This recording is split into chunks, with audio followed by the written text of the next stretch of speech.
Essa é a nossa segunda aula da nossa sequência de aulas que nós vamos estar trabalhando todos os sensores e os atuadores do sistema de injeção eletrônica de combustível. Meu nome é Ayrton Cardoso, sou professor de um curso online que nós estudamos aqui pela internet. E o assunto da nossa segunda aula é sobre o sensor EOT, que é o sensor de temperatura do óleo.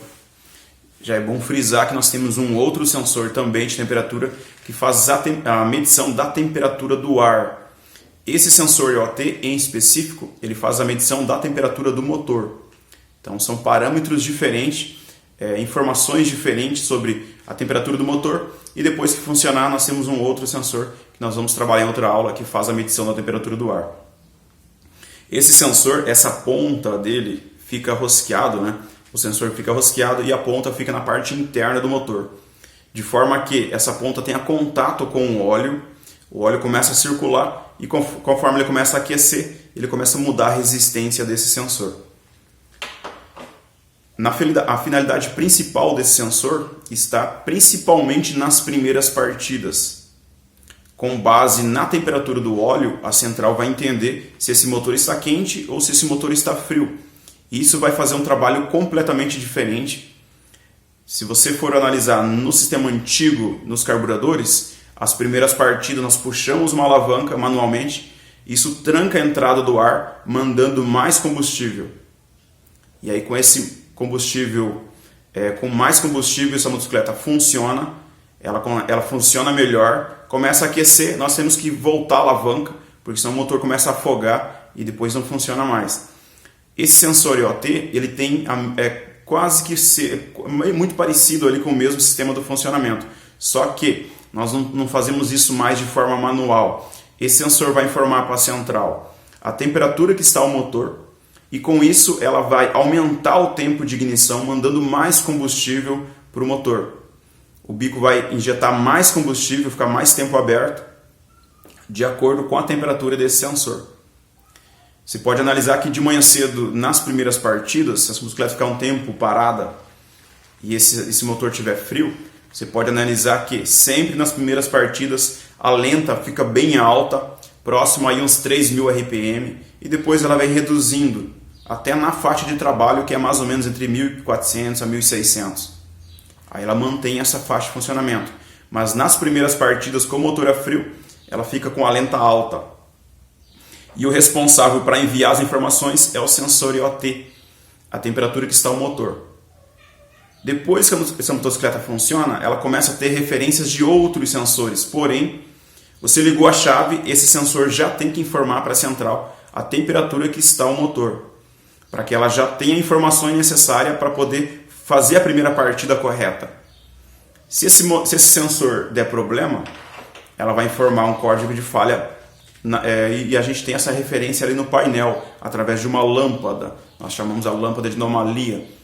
Se esse sensor queimar, ela vai acender a lâmpada gerando um código e através desse código nós chegamos a esse sensor. Porém, nós temos muitos casos desse sensor não queimar, não gerar o código de falha, porém ele informar uma leitura errada para a central. E com essa leitura errada nós temos uma confusão no funcionamento. Imagina que esse motor está frio e com a leitura errada a central recebe informações que esse motor está quente. Nessas primeiras partidas, automaticamente ela vai injetar menos e com isso o motor tem uma deficiência no funcionamento. Com menos combustível, o motor tem uma dificuldade para funcionar quando ele está frio, porque nós precisamos de uma explosão maior para empurrar esse pistão até que as peças começam a aquecer e esse motor mantenha o funcionamento pleno ali que tem que funcionar. E se ela não tem esse combustível, automaticamente a explosão vai ser menor, esse pistão não vai ter a força suficiente para começar os primeiros giros, e aí nós temos um motor que apaga, tem uma deficiência no funcionamento. Então um dos diagnósticos é deficiência nas primeiras partidas, nas partidas a frio. E nós também podemos ter um problema ao contrário. Essa motocicleta está quente, o motor está quente ali, você já está utilizando, e esse sensor informar para a central que esse motor está frio. Com isso ela vai injetar mais combustível.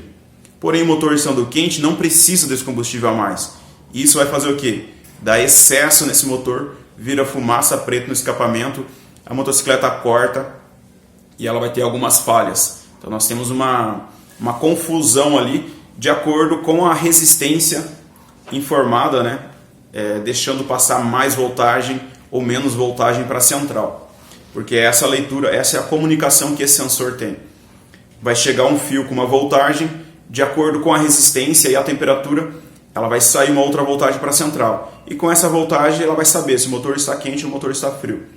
Estando dentro dos parâmetros do manual, ela vai sempre acompanhar a mesma temperatura do motor, mandando mais combustível, reduzindo o combustível, fazendo essa motocicleta funcionar plena. Se ela não tiver esses parâmetros, ela já gera uma temperatura padrão na central. E ela vai gerar também o código de falha no painel. E aí nós vamos e trocamos o sensor. O diagnóstico um pouco mais complicado é quando ele não queima, quando ele não gera o código de falha e nós temos uma deficiência aí na leitura da resistência. Nós podemos testar esse sensor com scanner, nós podemos testar esse sensor com multímetro. Os dois diagnósticos nós conseguimos ter com precisão. Nós temos que medir a resistência do sensor e nós temos que medir também a voltagem que chega no sensor. Se está chegando voltagem e também se a resistência está de acordo ali com os parâmetros do manual de serviço.